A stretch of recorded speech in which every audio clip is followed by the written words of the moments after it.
Bienvenidos y bienvenidas a la clase de hoy. Esta clase es la continuación de la clase del viernes pasado, donde estamos trabajando acerca de componer contenidos escolares o la construcción de las secuencias didácticas. En ese sentido, había quedado pendiente una parte de esta presentación, que yo les voy a completar, y proponerles, como les venía contando en la clase del viernes, esta idea o este acercamiento acerca de la composición de contenidos escolares a partir de la analogía de las puertas de entrada. Para eso es que tomo la temática del mundo del trabajo o el mercado laboral o las cuestiones del empleo en, en nuestro país principalmente, para pensar los trabajos de ayer, de hoy y de mañana, de alguna forma para tener disponible en esta gran temática muchas puertas de entrada que me permitan plantear diferentes abordajes, diferentes actividades y diferentes, obviamente, recursos y bibliografía para los estudiantes. De esta manera, lo que estamos haciendo con las puertas de entrada, las actividades y la bibliografía es delimitar los contenidos, es decir, marcar o recortar ese pedacito de conocimiento que nos interesa transmitirle a los estudiantes. Y para eso vamos a tener que marcar algunos objetivos de aprendizaje y obviamente plasmar en forma concreta actividades de enseñanza, tareas de aprendizaje para los estudiantes. Y cuando hagamos eso, vamos a estar haciendo una selección de recursos didácticos, de bibliografía, pongo acá en la diapositiva, que van a estar abordando esta temática desde algunas puertas de entrada. Y esas puertas de entrada van a ser diferentes dimensiones que puede tener una temática. Esta forma de pensar los contenidos permite jugar con esta idea de la composición que nos va a permitir componer diferentes actividades con diferentes recursos, con diferentes dimensiones que estamos abordando y eso siempre enriquece al momento de pensar una secuencia didáctica. Acá la clave, por eso lo pongo también en el medio, es plantear objetivos de aprendizaje, ¿no? ¿Cuáles son los objetivos de aprendizaje que queremos que nuestros estudiantes logren a lo largo de los diferentes recorridos? Y cuando planteamos eso, ¿qué queremos que aprendan? Estamos pasando de una temática amplia a una problemática más específica, algo más acotado, más delimitado. Y esas son las diferentes puertas de entrada y las diferentes actividades que se van a ir abriendo. Yo lo voy a ir ejemplificando. Esto voy a abordar 4 puertas de entrada distintas para el mundo del trabajo, para el mercado laboral. Cada uno va a tener diferentes actividades, ahí yo se las voy a dejar disponibles también, incluso con algunos recursos que ustedes van a poder acceder. eh, y espero que esto también los inspire, las inspire para el trabajo de integración que ustedes tienen que realizar y para su quehacer profesional digamos, en el trabajo docente que puedan utilizarlo también si les interesa. Bueno, ¿cuáles son estas puertas de entrada que yo les voy a describir hoy? Van a ser 4, luego la última sección va a estar dedicada a algunas pistas didácticas, algunos criterios y a pensar un poquito la evaluación, pero las dimensiones que van a, van a oficiar de puertas de entrada son la dimensión histórica, geográfica, cultural del trabajo. Después una puerta de entrada teórica, desde las perspectivas teóricas en economía. Luego una puerta de entrada desde la medición, desde los datos. Y luego una puerta de entrada vinculada con el arte. Esas son las puertas de entrada que voy a contar en la presentación de hoy y que nos van a permitir pensar estos diferentes contenidos escolares. Bien, arrancamos con la primera. La primera tiene una pregunta que los va guiando, que Es una pregunta teórica, es una pregunta que, que tiene muchos sentidos y muchos significados seguramente, y es ¿qué significa trabajar hoy? Y para eso vamos a tener que recurrir a dimensiones históricas, geográficas, políticas, culturales, vinculadas con el trabajo. Estas dimensiones obviamente escapan a lo estrictamente económico, pero permiten integrar con otras áreas de conocimiento, con otras materias, con otras disciplinas, y permiten dialogar desde la economía con la historia, con la geografía, con la formación política, con la formación cultural, en torno al trabajo que tengan nuestros estudiantes. Entonces, suele ser muy enriquecedora porque abre algunas puertas muy interesantes. Eh, a partir de esta pregunta, yo identifico así a grandes rasgos dos momentos históricos, dos momentos en la historia de la humanidad, si se quiere, que son las sociedades capitalistas, las sociedades actuales en las cuales digamos, vivimos en el mundo occidental, América Latina, Europa, eh, América del Norte, pero gran parte del mundo podemos considerarlo como sociedades capitalistas, en comparación con las sociedades precapitalistas que podemos representarlas en las sociedades feudales, en las sociedades esclavistas, donde la organización del trabajo era diferente. Entonces, ahí empezamos a tener algunas diferencias en torno a cómo están organizadas esas relaciones sociales de producción en términos de la actividad productiva, si era para el autoconsumo o si es para el intercambio, como es en la actualidad,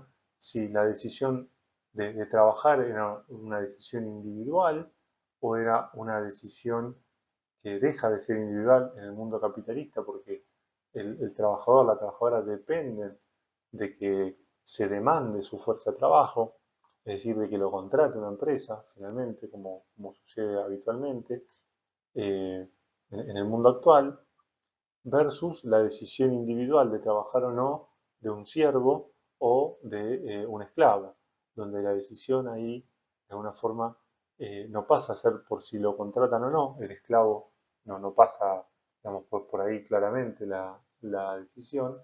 En el caso de los siervos de la gleba, la decisión es aceptar el pacto de vasallaje o no.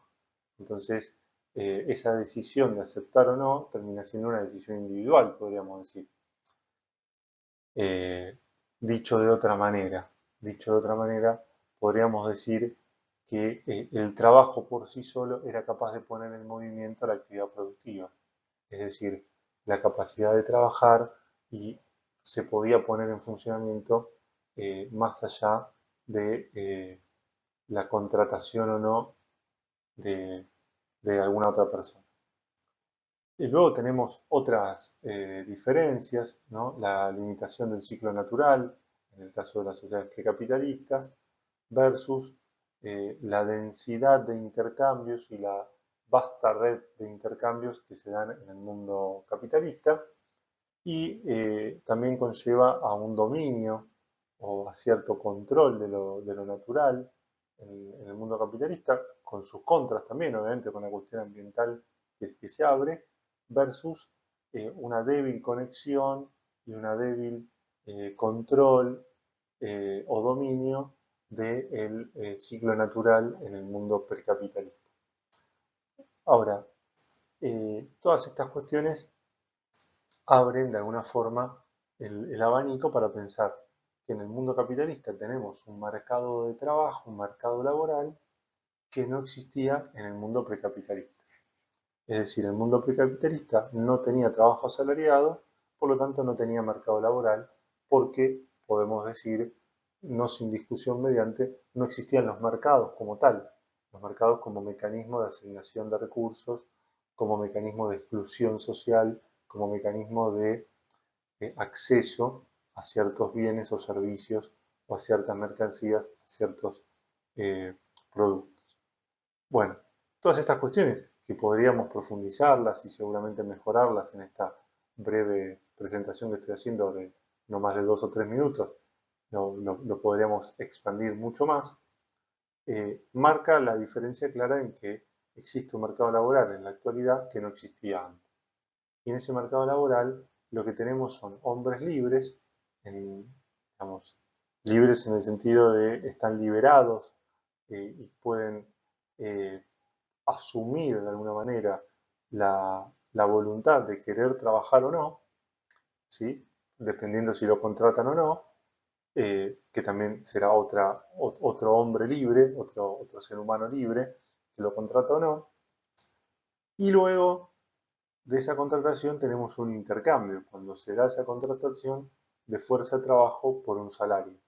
Es decir, se intercambian una determinada cantidad de horas, una determinada cantidad de días, donde se cumplen órdenes bajo el mando de un patrón, de un empleador que te dice o dice lo que hay que hacer, cómo hay que hacerlo durante ese tiempo y durante esos días.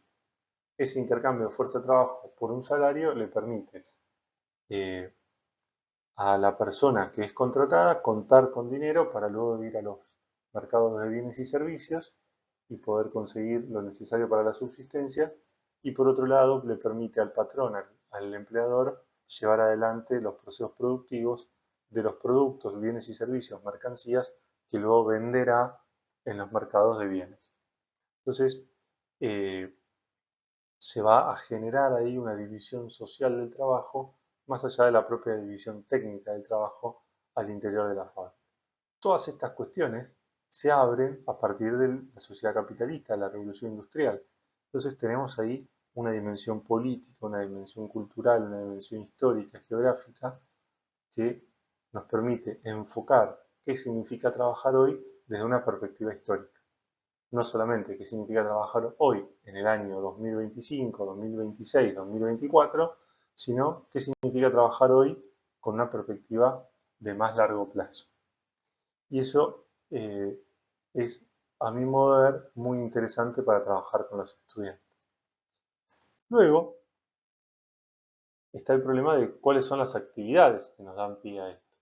Más allá, obviamente, de las actividades que podrían ser más tradicionales, como la lectura de algún libro de texto para historia o algún libro de texto de economía o algún, no sé, paper, artículo de revista o lo que fuese, eh, tenemos acá una posibilidad que es trabajar con fuentes de información.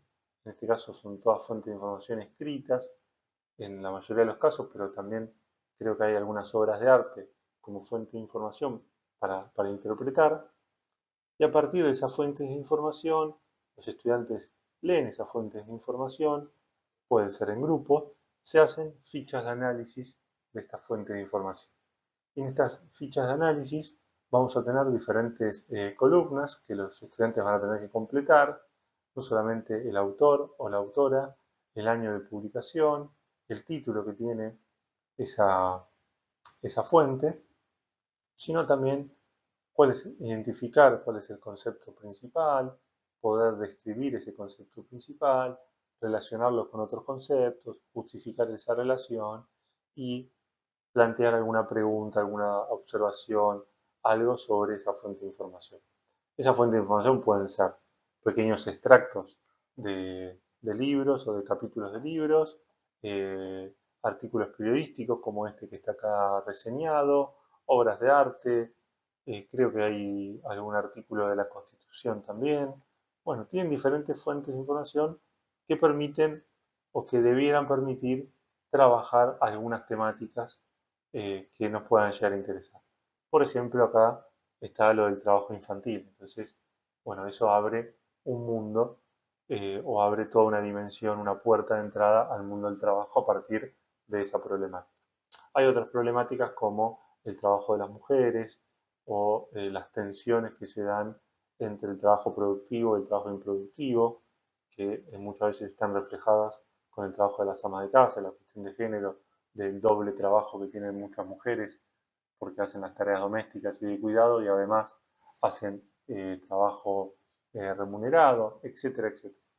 Todas esas cuestiones las podemos ir trabajando con las fichas. Entonces podríamos pensar de distribuir las fichas, que los diferentes grupos hagan diferentes fichas, que después eso vaya circulando en los diferentes grupos y al final construir en forma colaborativa una una especie de mapa conceptual, una red conceptual que nos permita reconstruir o trabajar con algunas, digamos, temáticas.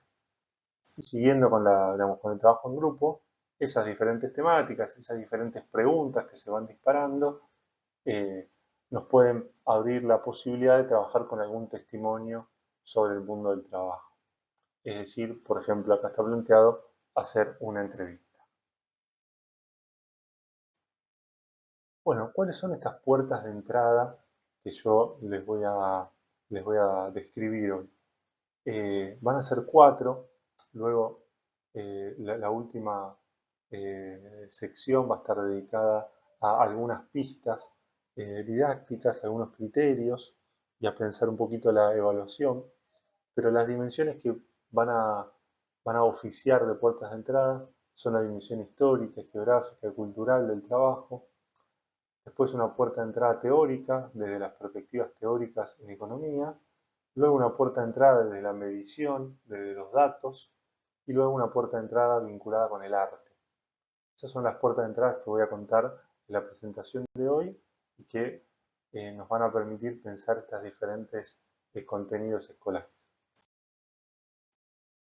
Bien, como les decía en la diapositiva anterior, la entrevista nos va a permitir un acceso al mundo del trabajo a partir de conocer una experiencia y de poder de alguna manera contrastar aquellos elementos de las diferentes fuentes de información, elementos teóricos, conceptuales, con las experiencias de las personas entrevistadas. Esta lógica de la puerta de entrada ahora nos plantea otra perspectiva, que podemos llamar anteojos para ver el mercado laboral o perspectivas teóricas que abordan la problemática del mercado de trabajo.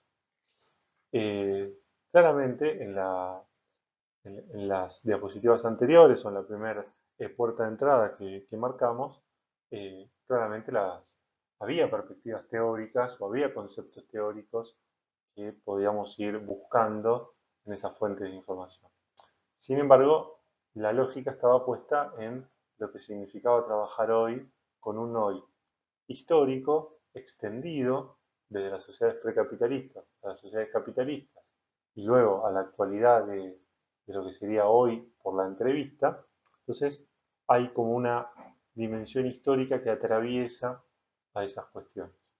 Más allá de que las fichas de información también suelen ser de diferentes fechas, entonces nos permite trabajar en esa dimensión histórica. Ahora, en esta perspectiva teórica, la lógica va a ser la de las perspectivas teóricas de que desde la economía analizan el mercado laboral. Entonces, estos anteojos que nos vamos a poder ver, el mercado de trabajo va a ser específicamente el mundo capitalista. Entonces, vamos a trabajar la oferta de trabajo, la demanda de trabajo y el mercado de trabajo desde algunas preguntas, por ejemplo, estas que están acá, podrían plantearse otras, ¿no? ¿Cuáles son los determinantes que influyen en la oferta y en la demanda laborales? ¿Cómo explicar su naturaleza, sus comportamientos y su dinámica? Es decir, de dónde surge la oferta de trabajo, la demanda de trabajo, cómo se comporta, cuáles son las variables que influyen, cómo ese comportamiento se va dando en la dinámica y en las relaciones que se establecen con otros mercados, etcétera, etcétera, etcétera. Digo etcétera porque son muchas las preguntas que nos podríamos plantear en torno a estas perspectivas. Bien, por ejemplo, una que se me ocurre ahora tiene que ver con la explicación del desempleo. Bueno, eh, entonces ahí podemos plantear una serie de recorrido en las diferentes escuelas de pensamiento, por decirlo de alguna manera. Entonces arrancamos con la escuela neoclásica, la demanda de trabajo, la oferta de trabajo y en este caso cómo plantean el desempleo. Eh, Simplemente para hacer un brevísimo repaso, muy acotado por cierto, la demanda de trabajo está determinada en la escuela neoclásica, en su versión más esquemática, más rudimentaria si se quiere, está determinada por la productividad marginal del trabajo en relación con los salarios reales. En tanto, la oferta de trabajo responde a la desutilidad que produce el sacrificio del ocio por parte del trabajador, es decir, cuánto valora el trabajador el ocio va a estar en relación al salario que desea cobrar y por lo tanto a las horas de trabajo que desea ofrecer. En el caso de la demanda, como dijimos, vinculada a la productividad marginal, estarán los salarios reales y por lo tanto las cantidades de trabajo que desea demandar. Con esta perspectiva, el desempleo se vuelve voluntario, es decir, no quiere trabajar a un determinado nivel de salario aquella persona que valora demasiado su ocio, no ofrece su fuerza de trabajo y por lo tanto no puede ser demandado. Esta lógica de desempleo voluntario fue criticada, entre otros, por Keynes. Y Keynes aparece a partir de la crisis del 29, década del 30, aparece con una explicación de desempleo involuntario, es decir, va a discutir esa lógica de oferta y demanda laborales a partir no tanto de la demanda de trabajo, que va a seguir siendo explicada por Keynes, por la productividad marginal del trabajo, si bien se van a agregar algunas otras cuestiones, como eh, la demanda efectiva o la demanda en el mercado de bienes y servicios y cómo el ciclo económico y las expectativas de ganancias, los niveles de inversión y los niveles de producción van a impactar en esos niveles de producción y por lo tanto en la productividad marginal del trabajo y por lo tanto en las cantidades demandadas de trabajo por parte de las empresas, por el lado de la oferta, los trabajadores, las trabajadoras van a eh, ofrecer su fuerza de trabajo, es decir, se van a ofrecer para trabajar con una lógica más de subsistencia. Entonces, los niveles salariales no van a influir en el ofrecimiento, es decir, en la búsqueda de trabajo por parte del trabajador. Más en los contextos de desempleo, donde ante la amenaza o ante la situación de desempleo, el trabajador va a aceptar cualquier nivel salarial, podríamos decir, total de trabajar. Entonces, de esta manera, el desempleo es involuntario, ¿sí? No es un problema de oferta de trabajo o de no aceptación de salarios bajos porque valoro mucho el ocio, sino que tiene que ver con la demanda y con el mercado de bienes y servicios, las expectativas de ganancia, la inversión y los niveles productivos. Entonces el desempleo para Keynes es involuntario desde ese punto de vista con esa crítica. ¿Sí? Recuerdo, estoy haciendo un muy breve pasaje por cada una de estas perspectivas y seguramente digamos, algunas correcciones o algunos refinamientos teóricos se me están escapando. Sepan perdonarlo. La lógica es poder presentar estas perspectivas y poder presentarles la puerta de entrada. Bien, otra perspectiva totalmente distinta va a ser la de Marx, una perspectiva en la cual se va a parar desde otro lugar porque la demanda de trabajo por parte de las empresas va a estar determinada por la acumulación de capital y la búsqueda de ganancias. Y por el lado de la oferta va a tener una perspectiva en la cual el trabajador solo va a responder a la subsistencia. La única alternativa que le queda al obrero para subsistir es trabajar. Entonces, desde esa lógica, el desempleo es claramente involuntario.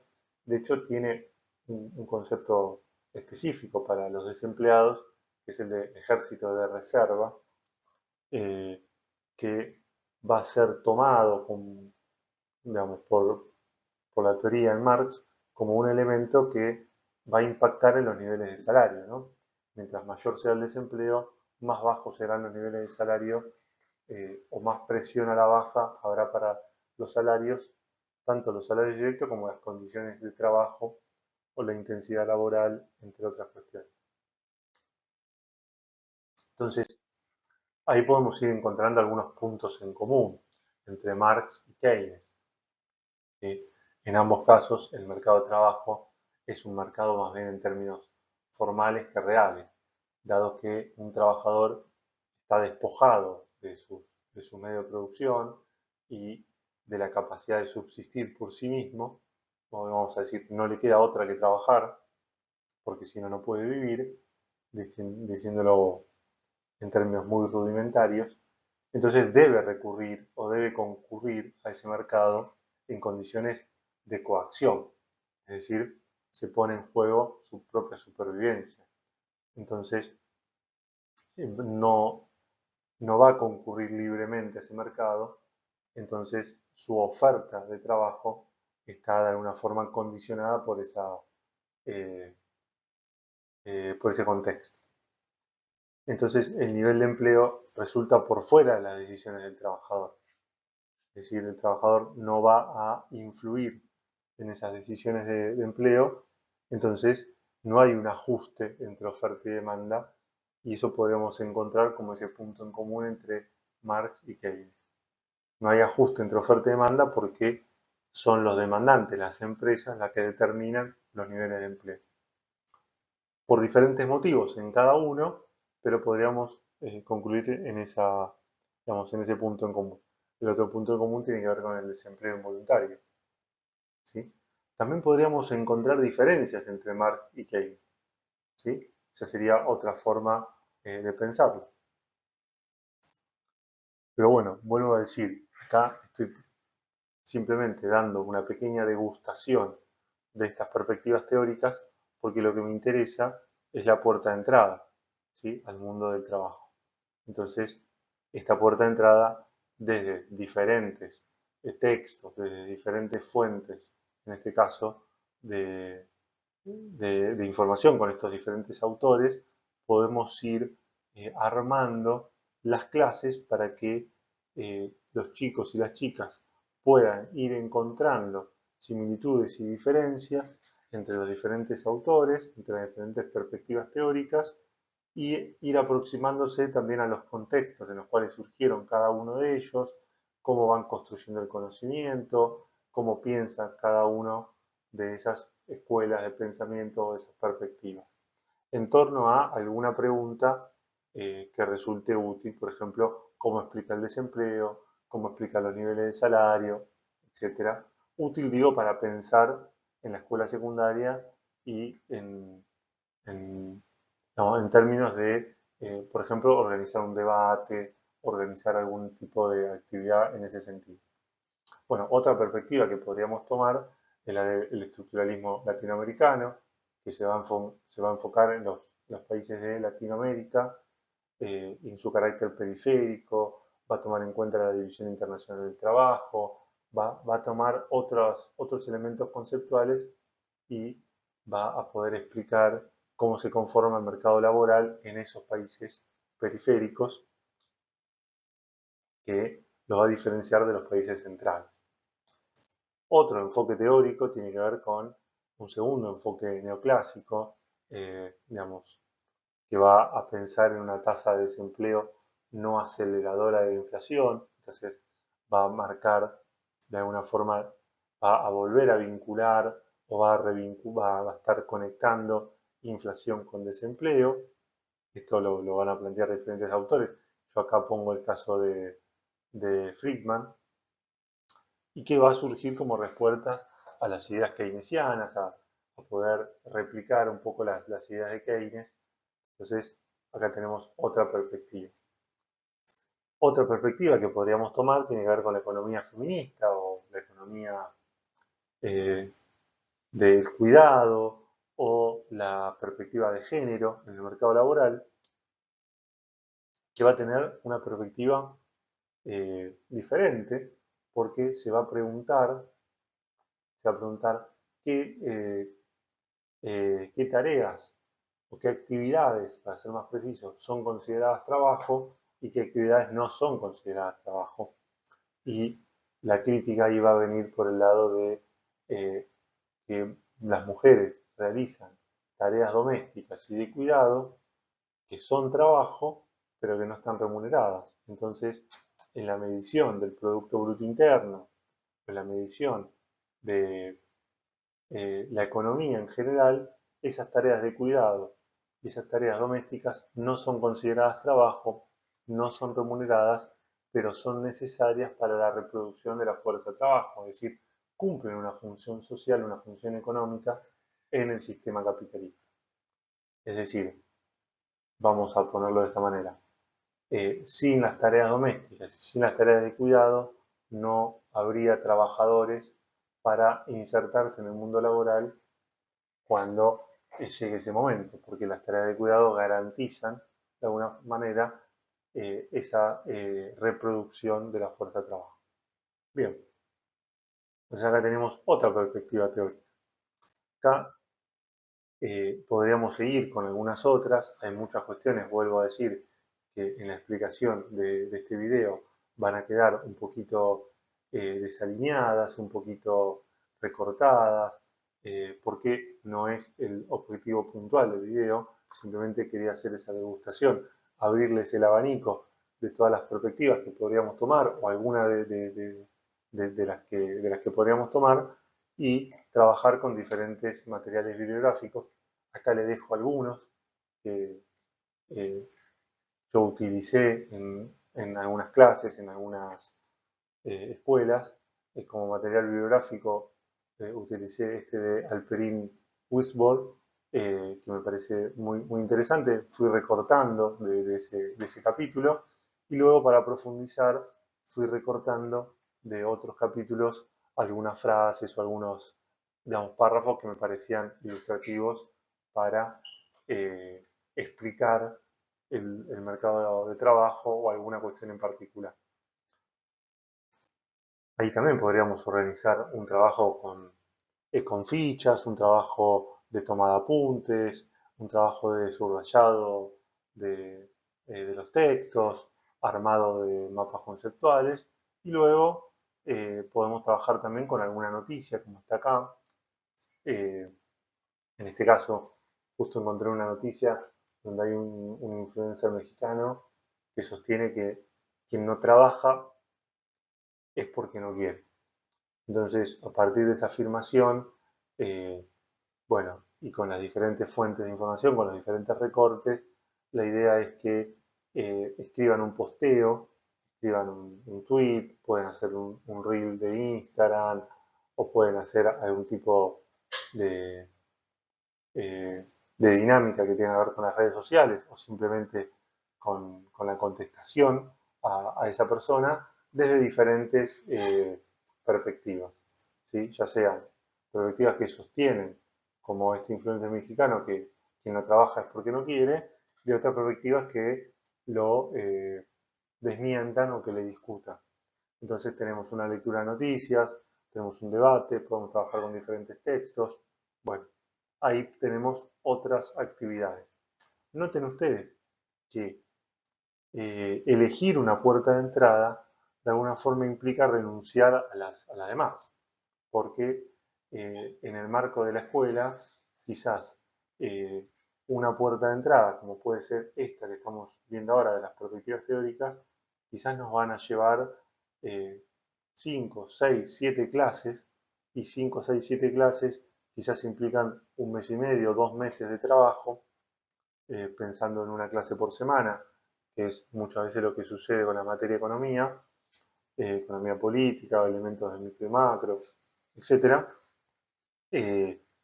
y 2 meses de clase, bueno, nos llevaría a trabajar alguna de estas puertas de entrada, ya sea la primera o esta segunda. Entonces, si hago una, voy a estar renunciando a otra. Entonces, por eso es importante plantear cuáles son los objetivos de aprendizaje, qué quiero que aprendan mis estudiantes, luego, a partir de eso, eh, abrir una puerta o elegir una puerta para abrirla con diferentes actividades.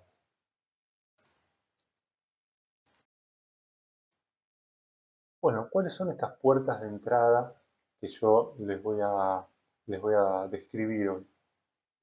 Van a ser cuatro, luego la última sección va a estar dedicada a algunas pistas didácticas, algunos criterios y a pensar un poquito la evaluación, pero las dimensiones que van a, van a oficiar de puertas de entrada son la dimensión histórica, geográfica, cultural del trabajo.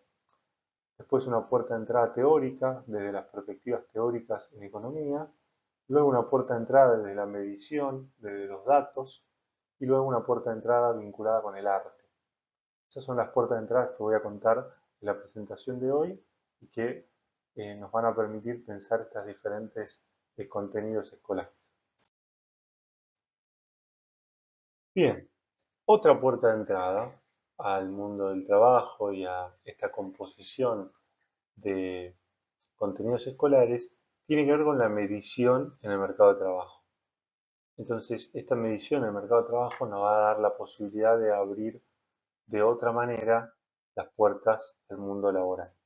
Como ustedes saben, acá podemos ingresar a partir de la clasificación de la población según la condición de actividad económica, población en edad de trabajar, población que no está en edad de trabajar, inactivos, activos, ocupados, desocupados.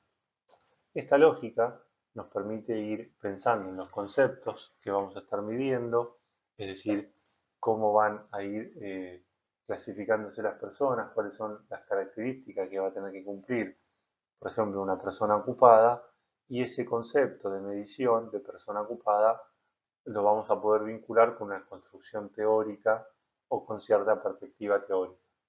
En este caso, con la perspectiva teórica de trabajo remunerado. Entonces, el trabajo de una ama de casa va a estar por fuera de la ocupación. ¿Sí? Bien, y estos indicadores van a ir mostrando aquello que les permite su construcción teórica. Ahí tenemos también un linkeo teórico con quizás otra de las cosas que fuimos viendo en otras puertas de entrada. Pero acá elegimos la medición del mercado de trabajo y cómo se mide en Argentina para poder entrar a esto. Entonces, bueno, acá tenemos las condiciones que tiene que cumplir un ocupado, un desocupado, un inactivo, cuáles son esas condiciones y a partir de eso podemos ir trabajando. Por ejemplo, en una actividad de reconocimiento. Una actividad de reconocimiento para la medición del mercado de trabajo implica presentarles a los estudiantes brevemente en 2 o 3 renglones un caso para que ellos puedan reconocer si es ocupado, desocupado, inactivo o población que no está en edad de trabajar. Entonces, esa actividad de reconocimiento puede ser un primer pasito en las actividades o en las tareas del estudiante. Un segundo paso, quizás un poquito más complicado, es, o más complejo, es trabajar con datos. Por ejemplo, acá yo puse datos del censo para la Ciudad Autónoma de Buenos Aires y a partir de esos datos del censo poder calcular la tasa de actividad, la tasa de empleo y la tasa de desocupación. Acá les hago un asterisco. Estos datos que ustedes ven en la tabla están completos, pero podrían estar incompletos y que los estudiantes tengan que completar esos datos a partir de sumar, restar las poblaciones, por ejemplo, sumar ocupados con desocupados para llegar a inactivos, por ejemplo. ¿Sí? Estos datos están en el censo, yo utilicé los de 2010, ya están disponibles los datos del censo de 2022. También podrían ser una opción compararlos. Bien, como les decía, actividad de reconocimiento y actividad de cálculo. ¿Sí? Cualquiera de los dos puede ir sin ningún tipo de problema y se pueden combinar incluso. Entonces ahí estamos estableciendo ciertos objetivos de aprendizaje específicos, diferentes a los que vimos en las primeras 2 puertas de entrada. ¿Sí? ¿Dónde buscar la información? Acá podemos encontrar un punto superior que tiene que ver con los datos. No solamente reconocer, no solamente calcular, sino, en este caso, buscar la información. Entonces, hay actividades que pueden definirse para que los estudiantes tengan que buscar la información, es decir, acercarse a los datos a partir de la búsqueda de su posterior ordenamiento y posteriormente pueden ser los cálculos. Acá, bueno, les pongo todos los organismos que generan información, vamos a llamar primaria, ¿no? Las direcciones de estadística y censo de las provincias, obviamente el INDEC, los ministerios nacionales y provinciales, y después a nivel internacional tenemos la CEPAL, el Banco Mundial, el Fondo Monetario Internacional, para buscar datos de los países. Ahí los datos suelen ser homogéneos y comparables porque tienen toda la misma metodología o están construidos de la misma manera.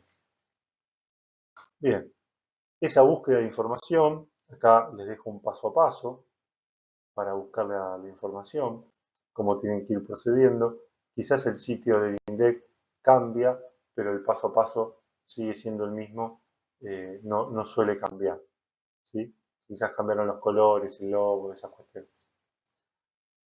Bien, para el caso del mercado de trabajo, en Argentina, ¿sí? Es importante que podamos establecer estas consignas, por ejemplo, de acceder a los datos, procesar los datos y luego, como actividad final o como actividad quizás más compleja, presentar esos datos estadísticos.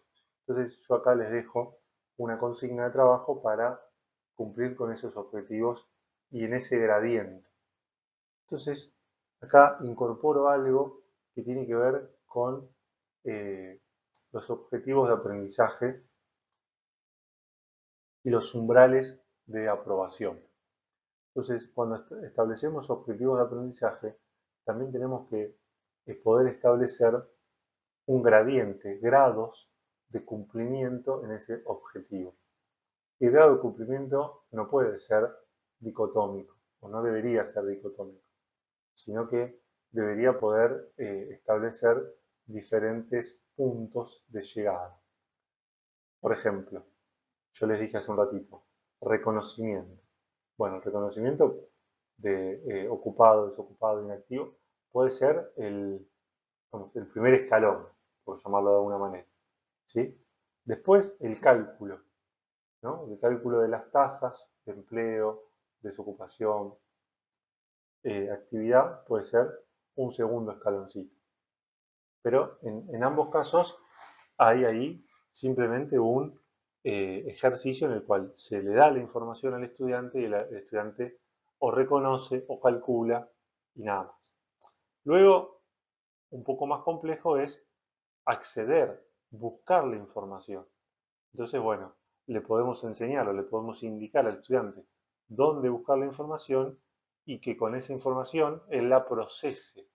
Procesar la información sería, luego de acceder al sitio web, en el sitio web la información se presenta de una manera y el estudiante la tiene que procesar para presentar de otra manera, ¿sí?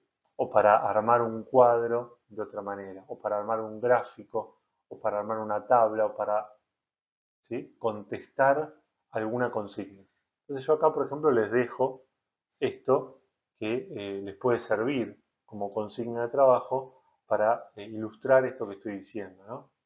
A partir de los datos de la EPH, para el tercer trimestre de los años 2018, 2019, 2020, 2021, armen un cuadro. Bueno, armar ese cuadro es procesar la información y poder presentarla de alguna manera. Luego, con esa información, calculen las tasas básicas del mercado de trabajo y realicen un gráfico. Bueno, acá es un nivel de complejidad mayor, ¿sí? Es decir, no es algo como fácil, vamos a decir, o más fácil que reconocer. Reconocer es más sencillo que cumplir con esto. Luego, un escalón más arriba todavía, es decir, un poquito más complejo en el cumplimiento de los objetivos de aprendizaje, está el análisis de los datos. ¿Qué quiere decir el análisis de los datos? Una vez que buscaste la información, que la procesaste, que la pudiste presentar en una tabla, en un gráfico, ahora analizala. ¿Qué observás? ¿Qué descripción podés hacer de esos datos? ¿Y cómo lo podés vincular con algún elemento teórico, con algún elemento conceptual que hayamos estudiado? A partir de ese análisis de datos y a partir de la bibliografía que le podamos dar del marco teórico y que le podamos acercar para que realice una pequeña interpretación, una descripción de esos datos, poder elaborar, por ejemplo, un texto informativo, ¿sí? Es decir, elaborar un texto, puede ser un texto, puede ser un audio, puede ser un video, no importa el formato, que informe acerca de las tasas de actividad, las tasas de empleo, las tasas de desocupación en un periodo de tiempo determinado, o en una región determinada, o en una provincia determinada, lo que fuese. Luego, eh, también se puede pedir algo aún más complejo, que es chequear una información. Entonces, se le da una afirmación, una, eh, sí, una afirmación o una opinión y que los estudiantes tengan que chequear esa información, ponerse como en un oficio de detectives para ver si esa afirmación es correcta o no es correcta, si es engañosa, si es verdadera, como hace, por ejemplo, chequeado.com. Bueno, entonces eso implica saber dónde ir a buscar la información, saber procesarla, saber presentarla, saber escribir el texto informativo para contrastar esa información que aparece en un artículo periodístico, por ejemplo. ¿Sí? Y obviamente a esto se le puede dar diferentes condiciones de entrega para que los estudiantes lo realicen. ¿Sí? Yo acá les dejo algunas condiciones generales que obviamente podemos cambiar sin ningún problema, pero bueno, las condiciones de entrega de esta actividad de producción van a ser importantes. Principalmente el formato, que tiene que ver con un documento de Word, puede ser un audio, puede ser un reel en Instagram, puede ser un hilo de tweet o lo que ustedes deseen, digamos. Bueno, ¿cuáles son estas puertas de entrada que yo les voy a describir hoy? Van a ser cuatro, luego la última sección va a estar dedicada a algunas pistas didácticas, algunos criterios y a pensar un poquito la evaluación, pero las dimensiones que van a, van a oficiar de puertas de entrada son la dimensión histórica, geográfica, cultural del trabajo. Después una puerta de entrada teórica, desde las perspectivas teóricas en economía. Luego una puerta de entrada desde la medición, desde los datos. Y luego una puerta de entrada vinculada con el arte. Esas son las puertas de entrada que voy a contar en la presentación de hoy y que nos van a permitir pensar estos diferentes contenidos escolares. La última puerta de entrada que les quiero presentar tiene que ver con el arte y el trabajo. De alguna forma vamos a presentar algunas imágenes que nos van a remitir algunos conceptos y que podemos ir construyendo algunas interpretaciones acerca de esas obras de arte. Obviamente que la selección de obras de arte es totalmente discrecional y muchas de estas quizás ustedes no las usarían o usarían algunas otras, etc. Eso está claramente a total libertad y discreción de ustedes. Bien, la primera obra de arte, ustedes acá la ven, no sé cómo la verán en la pantalla, la pueden buscar cualquier cosa, es de Ernesto de la Cárcova, se llama Sin pan y sin trabajo, es de 1894 la pintura, es una pintura muy conocida y bueno, retrata un poco la época, finales del siglo XIX en Argentina, y una situación de desempleo, una situación en la cual, como el nombre de la obra lo indica, sin pan y sin trabajo. Entonces se ve ahí a el hombre con una herramienta cerca de la mano, pero que no la está agarrando, no tiene trabajo justamente. Se ve a la mujer alimentando al niño y esa situación mirando por la ventana y al fondo yo interpreto que hay fábricas o hay algún tipo de establecimientos productivos, los cuales el señor está mirando como anhelando ser contratado. Esa es la interpretación que yo le doy, ustedes podrán darle otra y podremos ir viendo los elementos de la obra de arte. Hay otro autor,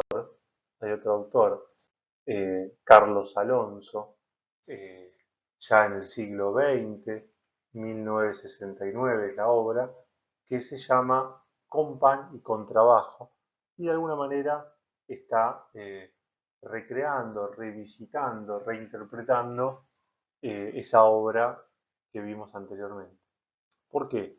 Y porque acá vemos una situación similar, un hombre que está leyendo poemas, está sentado tomando un café, tomando algo en una taza, está la mujer, está alimentando al niño también, no está mirando por la ventana, sino que está en otra, digamos, actitud el señor, más relajado, la señora también, está mejor vestido, ya hay otro ambiente, hay color, ¿sí? Entonces es otra época de nuestro país, es otra la lógica que podemos dar como interpretación, o por lo menos la que yo le puedo dar. Esto es sumamente importante porque son dos obras que juegan de alguna manera con esta idea del pan y el trabajo, con esta idea de la situación social, política, cultural que estaba viviendo en ese momento en nuestro país, porque son dos autores o dos pintores del ámbito local. Entonces, acá tenemos dos interpretaciones de dos obras distintas, pero que tienen una vinculación, ¿cierto? Bueno, poder acercar estas obras de, plásticas a nuestros estudiantes también permite trabajar con esto de las interpretaciones y algunos conceptos. Ahora les voy a dar algunas pistas para esto. Déjenme presentarles la segunda o la tercera obra de arte, que es de Pío Colivadino, se llama La hora del almuerzo, es de principio del siglo XX, muy cercana a la obra de la Córcova. Pero bueno, acá se ve a también varones en una situación de, de relax, en el trabajo, comiendo, ¿sí? Algunos charlando, otros con la mirada perdida, otros fumando, etcétera. Eh, y esta obra fue reconstruida por la Universidad de San Martín, creo que en el año 2016, 2017, si no me falla la memoria, con esta idea de qué significa la hora del almuerzo hoy, ¿no? Entonces acá se puede ver a un grupo de jóvenes, ya no solamente hombres, sino hombres y mujeres, y que también están comiendo, riendo, con la mirada perdida, pero aparecen algunos elementos como las bicicletas, las mochilas de reparto y algunas otras cosas que implican un cambio en las tareas de trabajo. Dejamos el obrador de la obra original de Pío Colivadino y pasamos ahora a otro ámbito más urbano, más eh, fuera de la fábrica, fuera de la obra, ¿sí? Sino en la calle, por decirlo de alguna manera. Y eso tiene todo una red de conceptos por detrás que resulta muy interesante poder conversar, buscar información, etc. Bien, ¿cómo podemos trabajar con las obras de arte? Es una pregunta muy válida. Una de las formas de trabajar con las rutinas de pensamiento o trabajar con las imágenes son las rutinas de pensamiento. Acá yo les presento tres, son de un libro, o yo las fui sacando de un libro que se llama Hacer visible el pensamiento. El autor es Richard y es un libro bastante conocido. eh, y lo que hace, digamos, este autor es intentar plantear actividades para desarmar la forma de aprender de los estudiantes y hacer visible, hacer concreto, que se pueda de alguna forma plasmar en actividades eh, cómo vamos construyendo nuestras interpretaciones, nuestros conceptos, nuestras lógicas. Entonces, esa conciencia en esos movimientos del pensamiento eh, están plasmados en rutinas. Entonces, si podemos cambiar esas rutinas, la forma de pensar, podemos pensar de otra manera, podemos adquirir nuevas formas de pensar. Bien, una de esas rutinas de pensamiento tiene que ver con veo, pienso, me pregunto. Entonces, por ejemplo, si trabajamos con alguna de las imágenes plasmadas, digo, bueno, la primera pregunta es, ¿qué veo? ¿Cuáles son los elementos, los, las cosas concretas, objetivas que veo en la obra? Entonces, en esa pintura, ¿qué veo específicamente? Un hombre, una mujer, un bebé, una mesa, una ventana, un sombrero.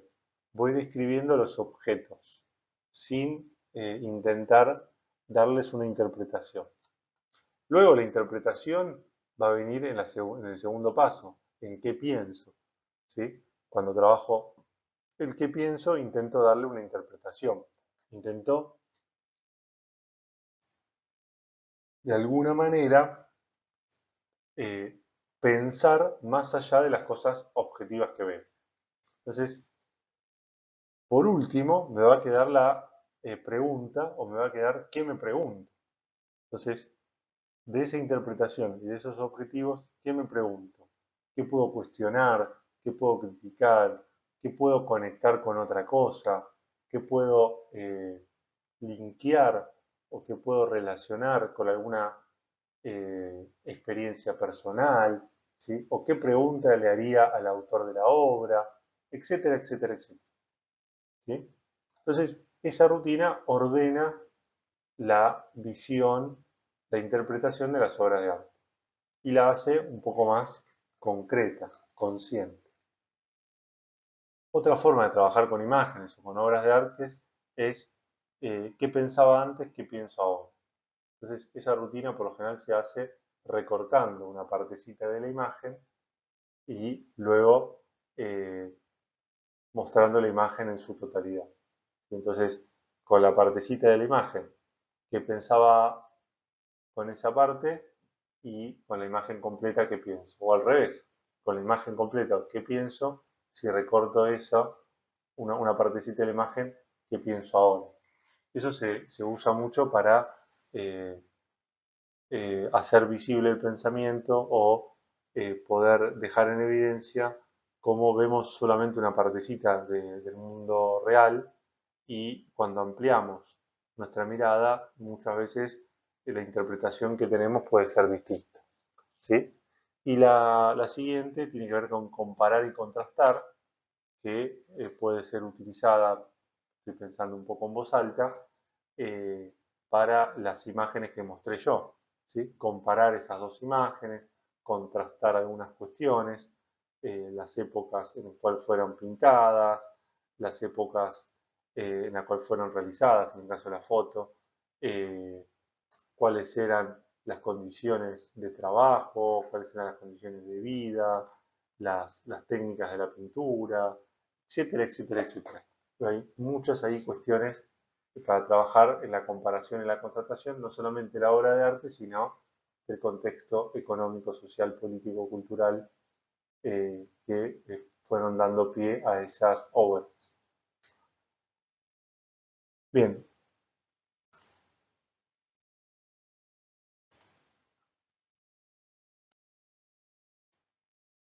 bueno, ¿cuáles son estas puertas de entrada que yo les voy a describir hoy? Van a ser cuatro, luego la última sección va a estar dedicada a algunas pistas didácticas, algunos criterios y a pensar un poquito la evaluación, pero las dimensiones que van a, van a oficiar de puertas de entrada son la dimensión histórica, geográfica, cultural del trabajo. Después una puerta de entrada teórica, desde las perspectivas teóricas en economía. Luego una puerta de entrada desde la medición, desde los datos. Y luego una puerta de entrada vinculada con el arte. Esas son las puertas de entrada que voy a contar en la presentación de hoy y que nos van a permitir pensar estos diferentes contenidos escolares.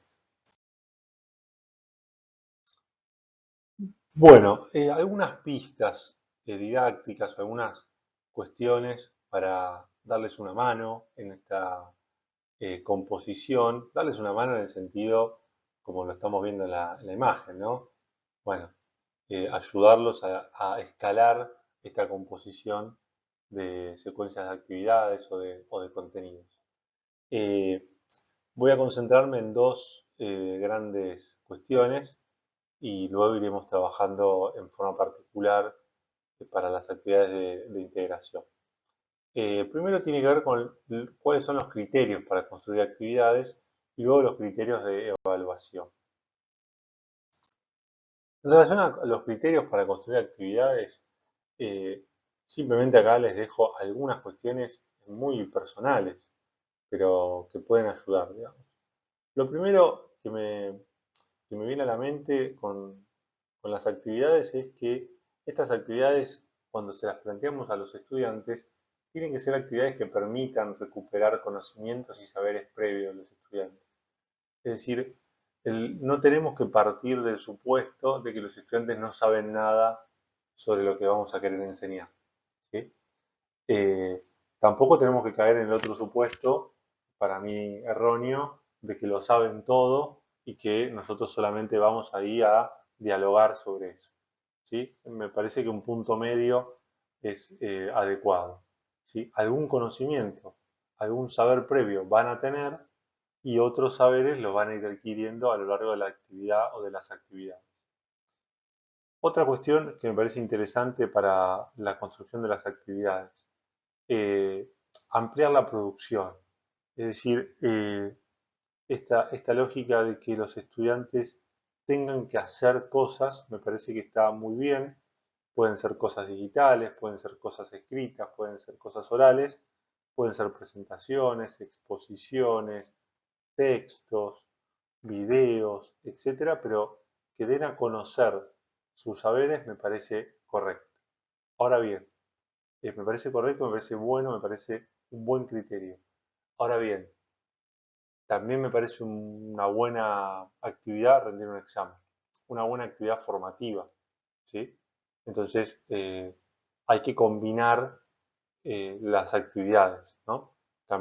Combinar las actividades para ampliar digamos, las producciones, pero también que en esas producciones incluyamos algún tipo de examen escrito, ¿sí? Eh, lo otro, variar los recursos. Eso me parece fundamental en las actividades y en los diferentes temas que vamos abordando. Entonces, que haya imágenes, que haya texto, que haya videos, que haya cuadros, que haya gráficos, que haya una variedad de recursos que le permita a los estudiantes acceder a esa información en diferentes formatos. Más allá de las particularidades que puedan llegar a tener los chicos y las chicas, por ejemplo, o alguna discapacidad también, ¿no es cierto? Alguna persona con discapacidad que tengamos en el aula. Entonces, bueno, obviamente, si tenemos un chico sordo en el aula, quizás un video no es lo más adecuado, porque no lo va a poder escuchar, quizás sí puede leer los subtítulos. Si tengo una persona ciega, quizás el video lo puede escuchar, pero no lo puede ver. Entonces, bueno, ahí tenemos que ir viendo esos recursos particulares, ¿sí? Después, la variedad de recursos no hace a esos casos particulares que hay que atender en forma particular, sino que hace a los casos generales, en el cual los chicos y las chicas también buscan acceder a los conocimientos por diferentes medios o por diferentes recursos. Entonces, bueno, tienen que poder desarrollar la capacidad de leer textos, de leer cuadros, de leer gráficos, de leer imágenes, de escuchar y ver videos, de tomar apuntes, de poder escribir. Digo, ahí hay una serie de cuestiones que hay que variar para que los estudiantes tengan posibilidades de aprendizaje. Otra cuestión que me parece interesante es construir actividades que permitan agrupar a los estudiantes de diferente modo, ¿sí? Y actividades individuales, actividades grupales, de a 2, de a 3, de a 4, de a 5, de a 8, dos grandes grupos en el curso, un solo grupo. Bueno, eso es importante para mí ir variando esas grupalidades. Y por otro lado, y para mí lo fundamental, diría, lo puse último para darle mayor importancia, es que todo lo demás tiene que estar en función de construir, de recortar, de poder delimitar la temática y el objeto de estudio sin simplificar el abordaje. Es decir, no estoy dispuesto a ceder conocimiento, no estoy dispuesto a ceder rigurosidad en el tratamiento del conocimiento, no estoy dispuesto a ceder profundidad en el tratamiento, pero sí estoy dispuesto a recortar la temática y a recortar el objeto de estudio. Es decir, a definir con claridad qué quiero que aprendan los estudiantes. Eso es fundamental para poder ordenar las diferentes actividades. Por último, vamos a los criterios de evaluación. Acá los criterios de evaluación obviamente van a tener que ver con las diferentes producciones o con las diferentes instancias de evaluación que se le vayan planteando a los y las estudiantes. Ahora, esos criterios de evaluación yo los agrupo en dos instancias o dos niveles.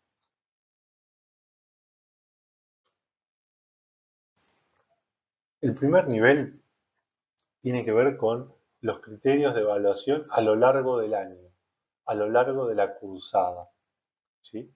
Esos criterios de evaluación a lo largo de la cursada son los que me organizan luego cada evaluación de cada una de las actividades que vayamos haciendo en el curso.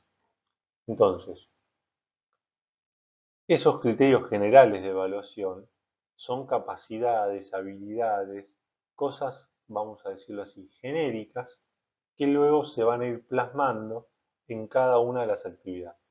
Entonces, por ejemplo, acá pongo comprensión analítica. Lo pongo entre paréntesis, teoría económica. ¿Sí? Tiene que ver con relaciones conceptuales y reconocimiento de conceptos en diferentes actividades.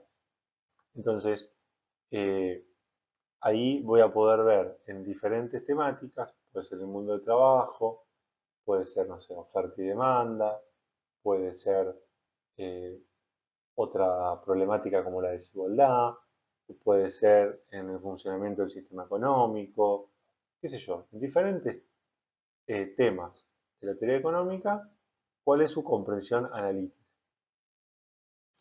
pero también cuál es el grado de argumentación que presenta en los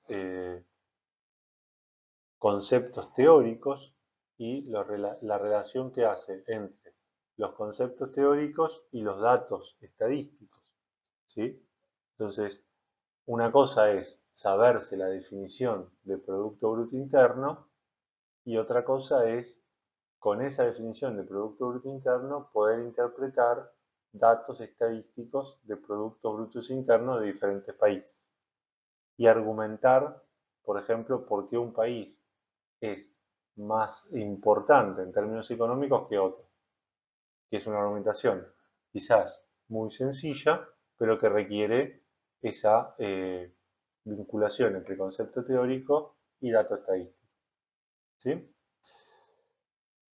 Luego que lo pueda comunicar, que pueda de alguna forma, escrita, oral, digital, bueno, cualquiera de esos formatos, pero que pueda comunicar lo que aprende, ¿sí?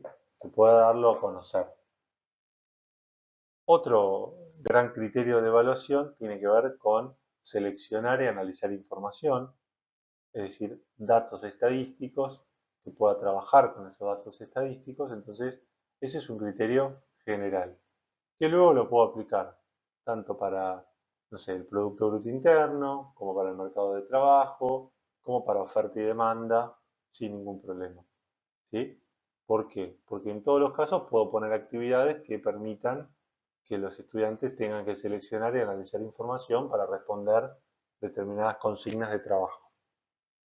Y por último, no menos importante, el uso de las tecnologías de la información para diferentes fines.